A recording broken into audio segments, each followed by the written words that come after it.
দুপুর 1টা বাজে, শরীরটা খারাপ, একদিন কোনো কাজ তোমাদের সঙ্গে শেয়ার করা হয়নি। স্নান টান করে চলে আসলাম বাপের বাড়িতে। বাবা ফোন করেছিল, বাবা মা আর কি কারেন্ট বিল দিতে গেছে, তো সেই জন্য আর কি ছেলেকে আমার আসতে হলো আর কি। স্নান টান করে চলে এসেছি বাপের বাড়িতে। আর চাবি ঝুলানো ছিল, বাইরে রাখা ছিল।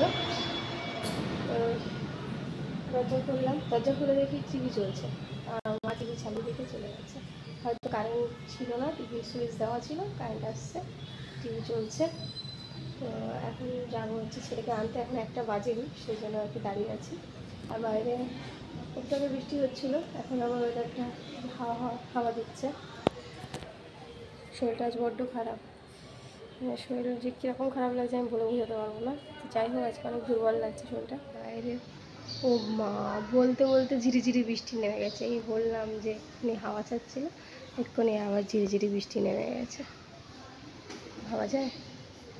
ঝিরিঝিরি বৃষ্টি পড়ছে কিন্তু, দেখলে বুঝতে পারবে, ফ্লোর দেখলে বুঝতে পারবে।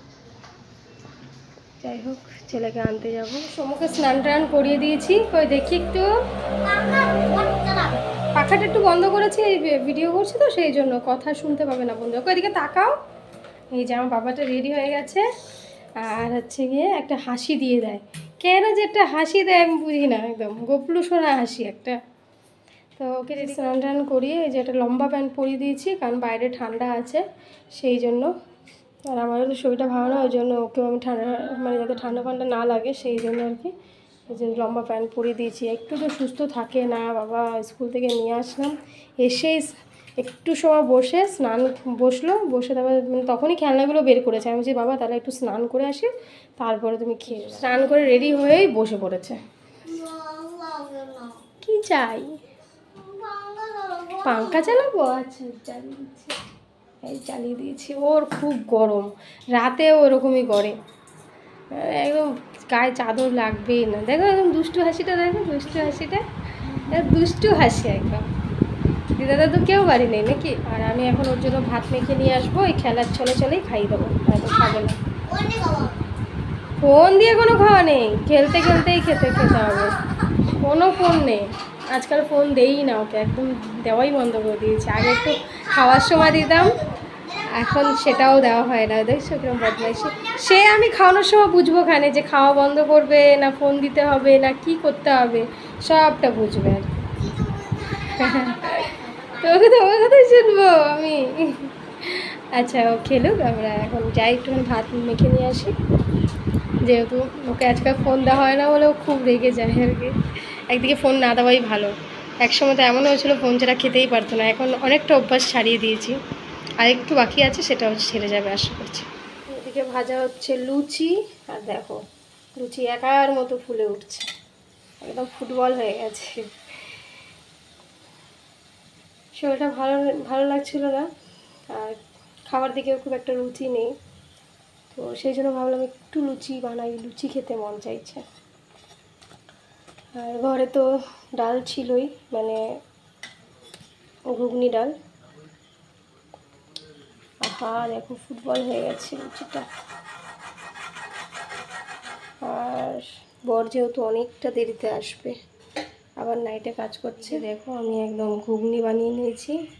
আর গ্যাসের অবস্থা কি দেখো, যে প্রেশার কুকারে ডাল সেদ্ধ করেছি না, তখন আর কি সিটি মেরে একেবারে চারোদিক নোংরা হয়ে গেছে। আর এই হচ্ছে আমার ঘুগনি ডাল একদম তৈরি। গরম গরম লুচি ভাজবো, এখন অল্প কটা ভাজবো, পরে আবার গরম গরম ভাজবো। বর আসলে গরম গরম লুচি খাওয়ার মানে মজাই আলাদা। এখন ভাবছি ওই কাকিদের একটু দেবো, কাকি যেহেতু রাত হয়ে যাচ্ছে, কাকিদের শুয়ে পড়বে। কে এসছে? বাবা তো এসছে জানি, আর পেছনে কে এসছে? সমু? তাই? তুমি পড়তে গেছিলে? পাঙ্খাটা চালিয়ে দাও। তো ওদিকে সমর বাবা নিয়ে এসেছে সিঙ্গারা আর কেক। এটা হচ্ছে কি ও যেখানে কাজ করে সেখানে একজনের বার্থডে ছিল, সেখান থেকে আর কি ওই ভাইয়া আর কি দিয়েছে, যার বার্থডে সে আর কি সবাইকে আর কি খাবার দিয়েছে। তো সেটাই ও ওখানে বসে না খেয়ে ও বাড়ির জন্য নিয়ে এসেছে। ও কোনো দিনই কোনো কিছু কেউ যদি দেয়, যদি বসিয়ে খাইয়ে দেয় সেটা আলাদা বিষয়, কেউ যদি কিছু দেয় ওকে, ও কিন্তু বাড়িতে নিয়ে আসে। ও কখনোই একা একা খায় না আর কি। এদিকে দেখো গরম গরম লুচি বানানো হয়ে গেছে এক গাবলা, কাকিদের তো দিয়ে এসেছি। এখন এই যে ছেলে এখন এই বসে বসে, ও কিন্তু কেকটা অনেক আগেই দিদা বাড়িতে বসেই খেয়ে নিয়েছে। এইটুকুনি যে দেখালাম ওইটুকুনিই বাড়ি নিয়ে এসছে, পুরো কেকটা কিন্তু সমু আগে থেকেই খেয়ে নিয়েছে। ও কেক খেতে খুব ভালোবাসে, তবে এই যে ক্রিম কেকগুলো, এমনি কেক একটা মজার জিনিস দেখাই। এই দেখো রাত্রি এখন 11টা বাজে, এই রাত্রির 11টার সময় মেকআপ। কারোর যদি জমি দখল, বিবাহ বিচ্ছেদ এইসবের জন্য যদি টোটকা ফোটকা দরকার, এই যে যোগাযোগ করবেন। দেখুন এই রাত 11টার সময় এরকম মেকআপ করে আমার মনে হয় এই যে যারা জ্যোতিষবিদ্যা করে, এই রাত্রির 12টার সময় যারা জ্যোতিষবিদ্যার ভিডিও রেকর্ড করে, এই মনে হয় সে এখন দেখো সবার মেকআপটা একবার দেখো।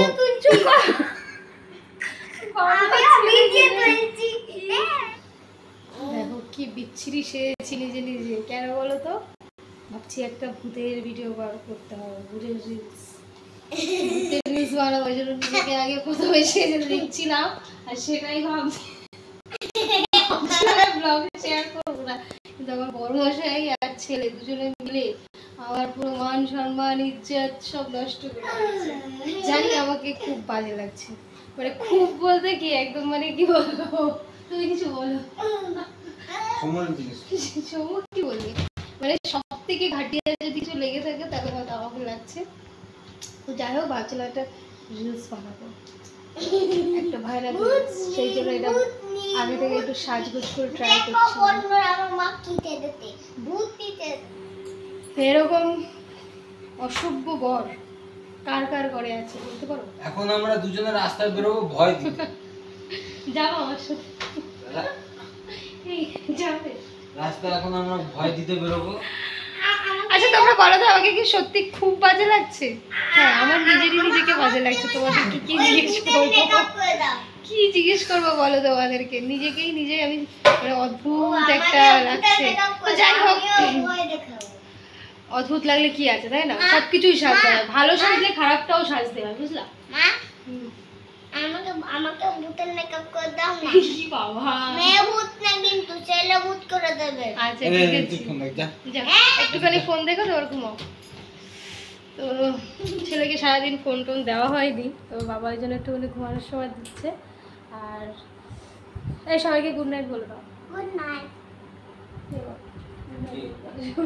Good night. আশা করি তোমরা ভালোভাবে ঘুমাতে পারবে, রাতে কোনো বাজে স্বপ্ন দেখবে না, কারণ এই দেখার পরে আমি হয়তো ভয় পেয়ে যেতে পারি।